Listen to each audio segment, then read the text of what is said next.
Why do Americans want to kill their leaders?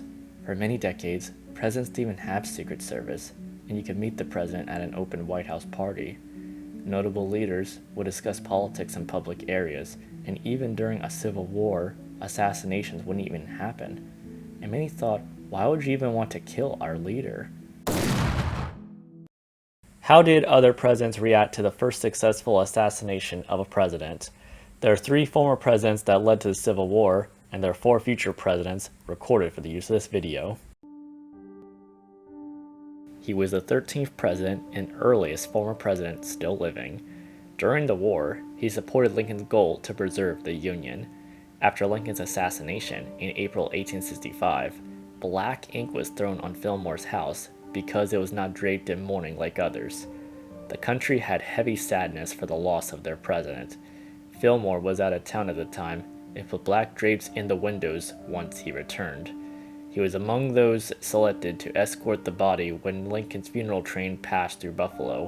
When Lincoln's funeral train arrived in his town on April 27, 1865, Millard Fillmore was at the station to board. He was the 14th president and became a vocal critic of Abraham Lincoln during the Civil War.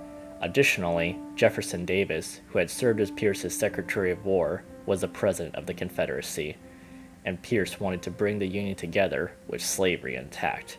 However, when Lincoln's son Willie died in 1862 at the White House, Pierce wrote a letter to Lincoln as he watched his own son die in a train accident in 1853.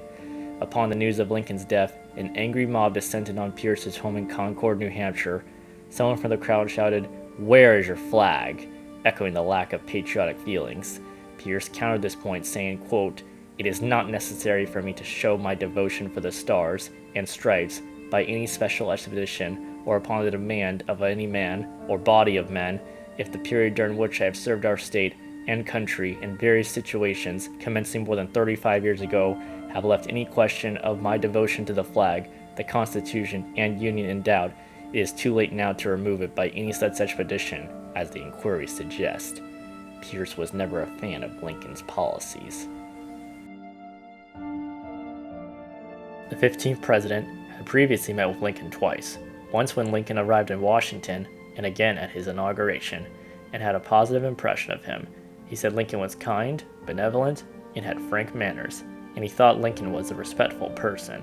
On the day of Lincoln's assassination, Buchanan was hiding from the public, since they believed he didn't do enough to stop secession. However, Buchanan found Lincoln's death a tragedy.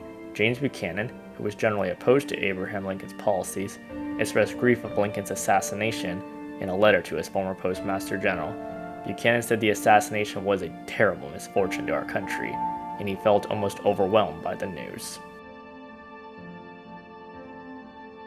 These 3 presidents all had the exact same problem. They just allowed Congress to do whatever they want, and they didn't believe the government should do much about ending slavery. They weren't that symbolic, and that's why they never had assassination attempts on them, compared to Abraham Lincoln. Abraham Lincoln was more symbolic, he was more in touch, and that's why many people saw him as a threat, and that's how the rise of assassinations and presidents started to happen. These next presidents interpret Lincoln's legacy differently. Lincoln's vice president, who would become the 17th president, was only his vice president for a month. He was only his vice president to bring unity to the ticket. Booth had assigned one of his assassins to kill Vice President Andrew Johnson, the same night Lincoln was to be assassinated.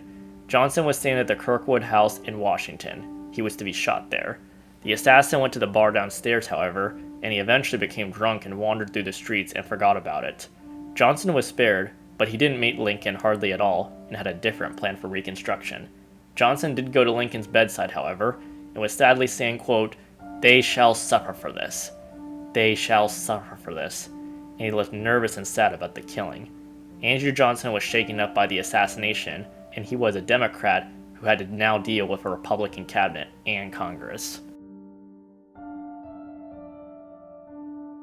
The future 18th president, and general to Lincoln during the Civil War, was closer to Lincoln than any other president or future president at the time. He fought alongside Lincoln during the Civil War, and Grant was supposed to be with Lincoln that night of the assassination, and Grant said one of his biggest regrets was not being there that night to stop the assassination. Many believe it is because Mary Todd Lincoln and Julia Grant didn't like each other, so Grant stayed with his wife that evening. When Grant got the news, he broke down and started sobbing. Grant was supposed to be Lincoln's guest of honor at the theater that night. Grant felt sad that he had lost a friend. He was one of the assassination targets and called Lincoln, quote, "the greatest I've ever known, and the day of his death, the darkest of my life." The future 19th president was shocked by the assassination of Abraham Lincoln. He was a major general during the Civil War, and Hayes wrote a letter to his army chaplain that same day, expressing feelings in phrases such as, quote, "the awful tragedy at Washington so shocked me that I hardly know how to feel or think about it," and, quote, "it is a great calamity," end quote.